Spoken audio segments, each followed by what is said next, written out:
మహదేవప్ప ఆత్మహత్యకు పాల్పడిన ఘటనపై Congress media and communications chairman Rammohan Reddy స్పందించారు. బీజేపీ నేతల ఒత్తిడి వల్లే మహదేవప్ప ఆత్మహత్య చేసుకున్నారని ఆరోపించారు.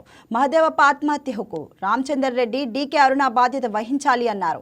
అధికార పార్టీ ఒత్తిడి చేస్తే బీజేపీ నేతల దగ్గరికి వెళ్తారని, సొంత పార్టీ నేతలు ఒత్తిడి చేస్తేనే బీజేపీ నేత సూసైడ్ చేసుకున్నారని ఆరోపించారు. రాజకీయ పబ్బం గడుపుకునేందుకు బీజేపీ నేతలు ప్రయత్నం చేస్తున్నారని విమర్శించారు. రాజకీయం కోసం బీజేపీ నేతలు ఇంతకు దిగజారుతారు అని ప్రశ్నించారు. నేతలు ఆత్మహత్య చేసుకుంటే రోడ్డెక్కి రాజకీయ పబ్బం గడుపుకోవాలని నారాయణపేట జిల్లా మక్తల్లోని 6వ వార్డు బీజేపీ అభ్యర్థి అయినటువంటి గిరిజన బిడ్డ ఎరుకల మహదేవప్ప ఆత్మహత్య అనేటటువంటి చాలా దురదృష్టకరం. తెలంగాణ రాష్ట్ర బీజేపీ నేతల యొక్క స్వార్థ రాజకీయాలు అనకొండలను మించిపోయినాయి కాబట్టి సొంత పార్టీ నేతలు ఆత్మహత్య చేసుకుంటే రోడ్డెక్కి రాజకీయ పబ్బం గడుపుకోవాలనే చూస్తున్నారు తప్ప అసలైనటువంటి కారణాలు తెలంగాణ జాతికి చెప్పాల్సినటువంటి బాధ్యత కూడా ఆ పార్టీ మీదనే ఉంటది.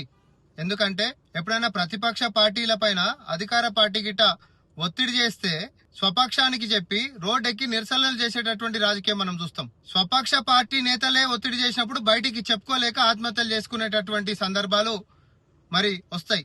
అట్లాంటప్పుడు మరి మహదేవప్ప ఆత్మహత్య గలటువంటి కారణం సొంత పార్టీ బీజేపీ నేతలు ఎవరు ఒత్తిడి చేసిర్రు, ఏమని ఒత్తిడి చేసిర్రు, బీఫామ్ ఇచ్చి తర్వాత ఏమైనా అవమానాల పాలు చేసిండ్రా, లేకపోతే ఇంకేదైనా గిట్ట ఒత్తిడి పెట్టినరా అనేది తేటతెల్లం కావాల్సినటువంటి అవసరం ఉంది.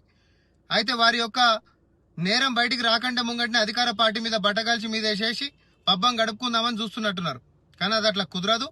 ఎందుకంటే చచ్చిపోయినటువంటి వ్యక్తి సొంత పార్టీ నేతల యొక్క ఒత్తిడితోటే చనిపోయింది అనేటటువంటి అనుమానం మాకుంది. దీని మీద పూర్తి జిమ్మదారి కూడా రాష్ట్ర అధ్యక్షుడు రామచంద్రరావు, స్థానిక నేత అయినటువంటి ఎంపీ డీకే అరుణ బాధ్యత తీసుకోవాలి.